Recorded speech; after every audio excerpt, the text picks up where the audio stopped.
um código que você nunca viu na vida. Mas inserido na Bíblia também ou é outra coisa? Sim, no livro de Esther. É mesmo? É. Espetacular. Dá um spoiler pra gente, assim. Spoiler.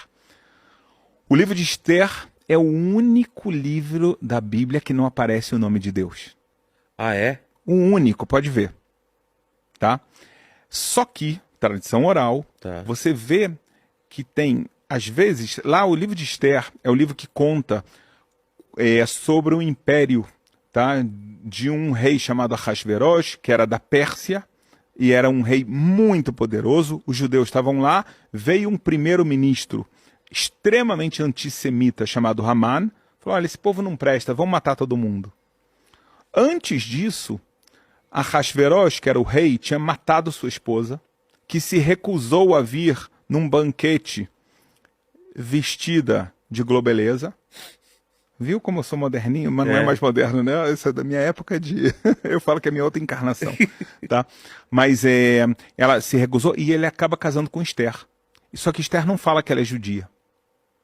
Nisso vem Haman, sobe ao poder e fala que quer matar o povo judeu, tá?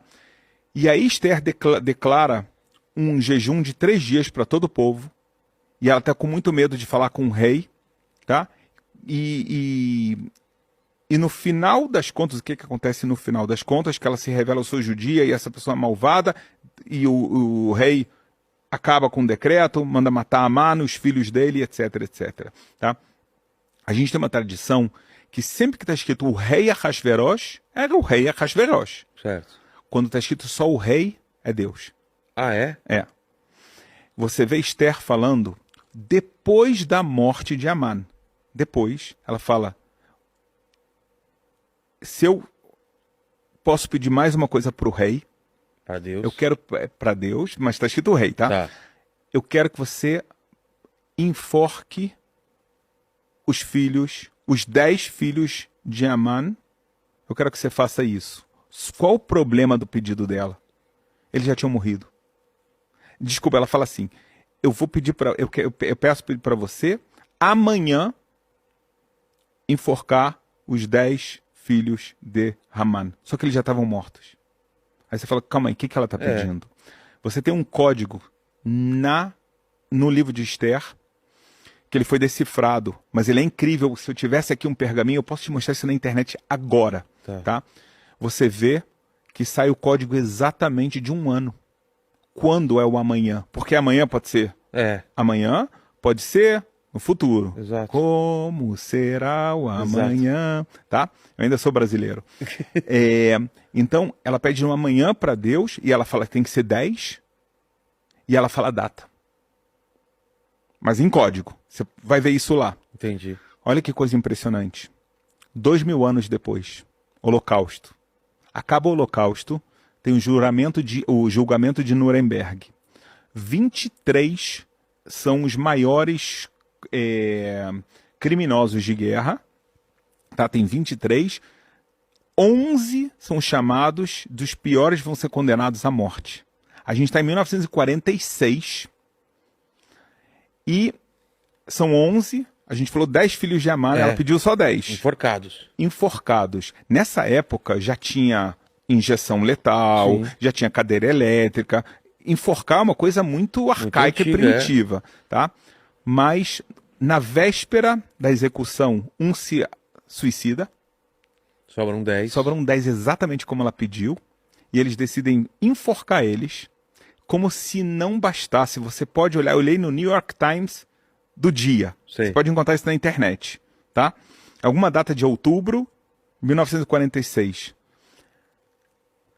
Um deles, Streicher, quando ele é levado para a forca, perguntam, qual o seu nome? Ele falou, você sabe meu nome, fala seu nome. Aí ele fala Heil Hitler, né? Ele pega pesado. E aí, fala, você quer falar alguma coisa? Ele fala assim, essa é a festa de Purim de 1946.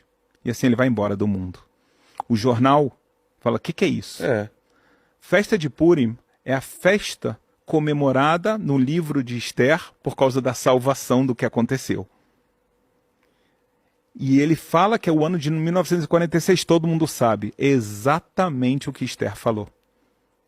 que no ano de 1946, está escrito na data hebraica, 10 pessoas, ela pede para que tem que ser enforcados, eles são os filhos de Amã, modernos. Que doideira! Mais de 2.000 anos antes, tá? Mais de 2.000 anos antes. Que medo. 10.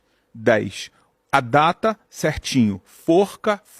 Se você quer mais uma coisa interessante, ela fala que tem que forcar a la etz. Etz significa madeira. Qual era o nome do carrasco? John Wood.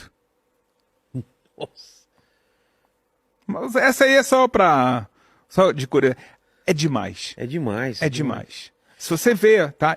O New York Times traz que o cara grita isso antes de morrer. Ninguém entende por que ele grita. Deixem nos comentários aí quem foi procurar depois, volta e escreve nos comentários. Agora, não era, a data não era a festa de Purim. A festa de Purim daqui a um mês. Cai sempre em março, sei. Tá? Então por que ele está falando que a festa era em outubro a execução? Por que ele está falando isso? Não faz o menor sentido. É um nazista, tem que saber a festa judaica. Você nunca ouviu falar da festa de Purim? Não, nunca ouvi. E ele?